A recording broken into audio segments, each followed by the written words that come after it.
সিলেটের আদালত চত্বরে নারী পুলিশ ও মহিলা আইনজীবীর মধ্যে হাতাহাতির ঘটনা ঘটেছে। দুপুরে আদালতের শাহপরান থানা জিআরও এর দায়িত্বে থাকা এসআই শামীমা বেগম ও কনস্টেবল বিউটি পুরকায়স্থ এর কাছে একটি মামলার নথি দেখতে চান আইনজীবী কাজী শিবা বেগম। এর জের ধরে কথা কাটাকাটি হলে শুরু হয় উত্তেজনা। এক পর্যায়ে পুলিশ ও নারী আইনজীবীদের মধ্যে হাতাহাতি হয়। এতে দুই পুলিশ সদস্য আহত হন।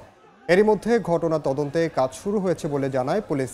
পরিস্থিতি নিয়ন্ত্রণে আদালত পাড়ায় অতিরিক্ত পুলিশ মোতায়েন করা হয়েছে। কিছু না বলেই একজন মহিলা কনস্টেবলের উপর উপর্যুপরি আঘাত শুরু করে, তাকে চুলের মুঠি ধরে এবং তাকে চেয়ার থেকে ফেলে দেয়।